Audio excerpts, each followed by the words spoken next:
Let's take a look at both Instagram and TikTok and see what sort of services that you can potentially offer, and eventually what is working these days, what is not working these days. Because as you know, Instagram always non-stop changing, always makes our life more difficult. TikTok in other way has more potential, but at the same time it also has certain restrictions, and TikTok, I would say, in a way it's even more sensitive than Instagram. So right now, if we're looking at both platforms, and I'm also speaking from my experience from currently managing clients for both TikTok and Instagram. So if we look at first TikTok, and I want to refer to Fiverr, because on Fiverr you can always see what kind of services people offer, but I highly suggest you to not think. A lot of people think like Fiverr, it's very hard to get started, it's a lot of sellers there, it's true, it's not easy to get started, and maybe for some people Fiverr is not the best way to manage clients and to run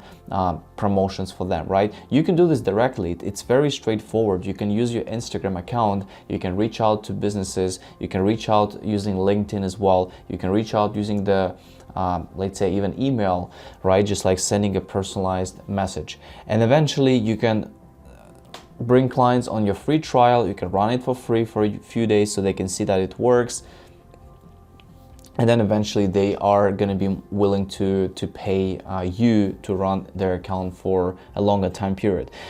I have some people who are doing that consistently. They are reaching out to people, they put them on a calls, schedule calls, they jump on a call, they explain how it works, they run a free trial, and then eventually they use my service to fulfill that, right? But of course, I highly suggest you to take a full control, right? And there is a lot of platforms which we discussed in the videos. If you remember, Black Hat World is one of them. MP Social is another one. But I think Black Hat World has a lot of different kind of like tricks, tools, and things like that, that you can just kind of like look at it and then see what you can potentially offer. There's a lot of white labeling options there as well. So for TikTok right now, there are certain changes that are happening, right? So I see there are gigs which are offering, of course, growth is the most important, where people can follow, unfollow, and eventually you are able to grow your account that way, right? Yes, it's good strategy, but of course you have to be dependent on certain algorithm, on certain platform you're using to fulfill that. So it is a bit tricky, and especially right now with TikTok, they are currently updating their version. So with the newer version, it's just more complicated to log into the accounts, right? So that's one of the issue I encountered as well when running TikTok campaigns. Right now, I actually don't, maybe by the time this video will be released, I'll be able to accept new clients for TikTok as well, but that's what I see at the moment.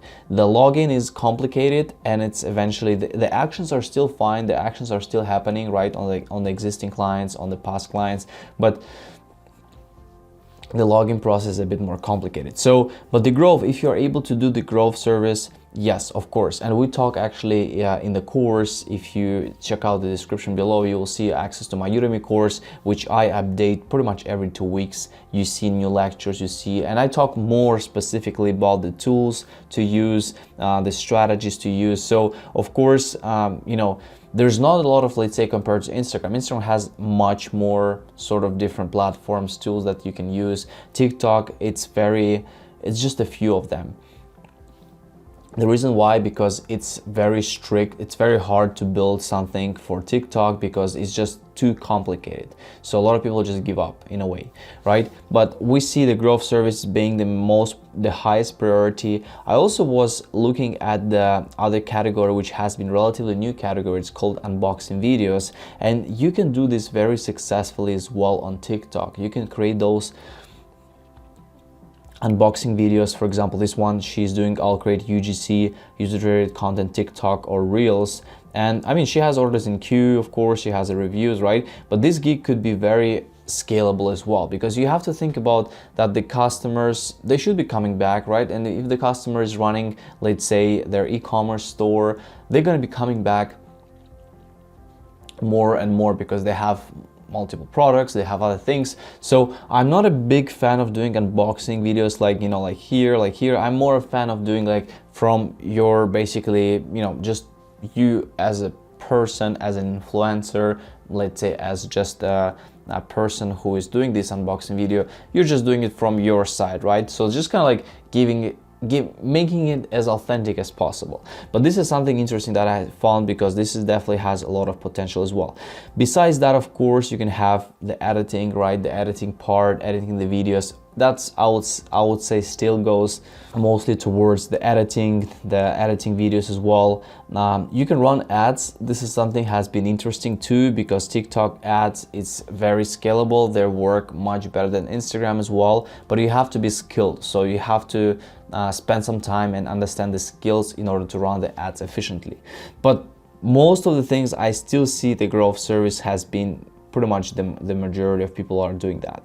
When you look at Instagram, and the thing is with TikTok, besides like the editing, the thing is people are getting started on TikTok, so it's a great way to offer a service where you can just completely set up a TikTok account.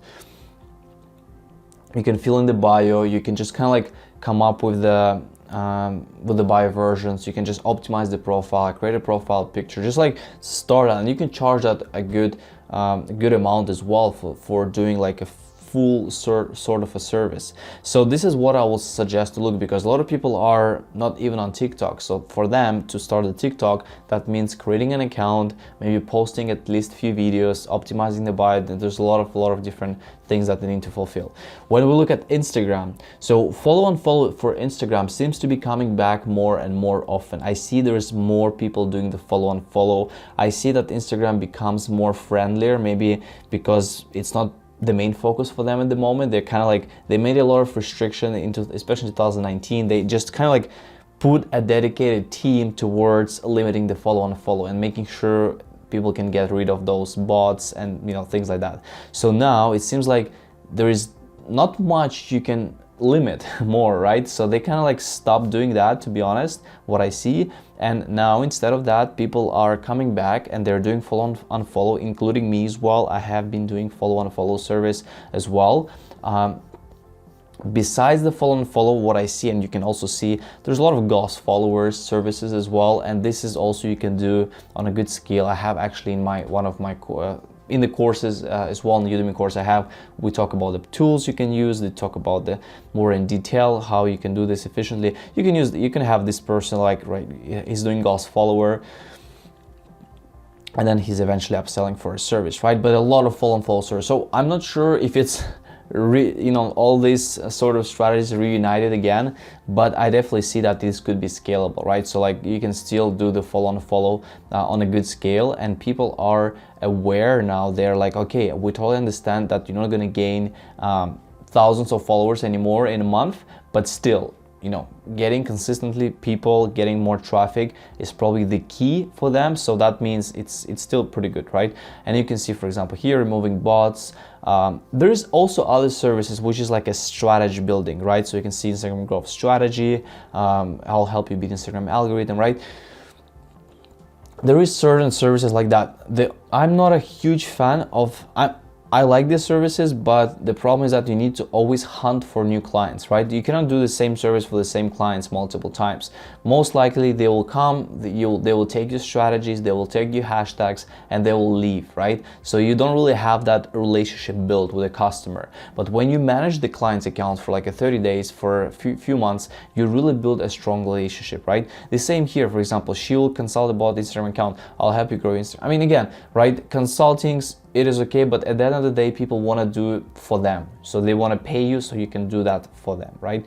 So another thing I see is, besides all the ghost followers, is of course content management, right? Content management is a big part, especially for Instagram. Creating captions, as you can see here, right? Creating a sort of a posting service. It's a bit more complicated, but it's worth it in a long term, because you will eventually grow all the time. You're not dependent on any tools or any platforms. So my positive kind of like, I would say, predictions for 2022, I do believe Instagram is going to be continuing to be friendly as they are right now. I don't think they will become stricter than what you can see right now. I hope they will fix a system where, because there is still a lot of people are and that was happening at the end of the year, Instagram started to delete a lot of accounts, right? They send those captchas, people solve the captcha, and then the account goes in 24-hour review. I hope that this year they build a system where people can get their accounts back, because right now it's really messy. You have to submit an appeal form, which they never check, and then eventually it's just very sad because you can't really reach to them, because a lot of cases, most of the cases, people get their accounts disabled after the captcha, and that happens based on the AI. So they're not even like doing anything wrong in a way, right? Of course, the AI has triggered something, right? But let's say they're changing locations. Let's say they have maybe used someone help, and then that person just connected and started, like, let's say, following a bunch of people. The AI just reacts pretty much when there is something going on, right? And they can just ban you, like delete your account. Well, they don't delete, but it's basically, you know, it's pretty much deleted, right, in a way. So that's why I hope they build better support, because that's something that is missing. And then when you go to the places like let's say you go to you know, like Swapped as well, right? You will see that there is people charging like $4,000, $5,000 to get their accounts back, and this is just insane. Doesn't really work, and it's just not worth it. So guys, please let me know, what is your goals, focusing TikTok, focusing on Instagram, how you think it's going to be progressing. Thank you so much again for watching this video. Please click the link in the description to check out the course. If you have any questions, you can always send me a DM on Instagram. I'll be happy to help. Thanks so much, and see you in the next video.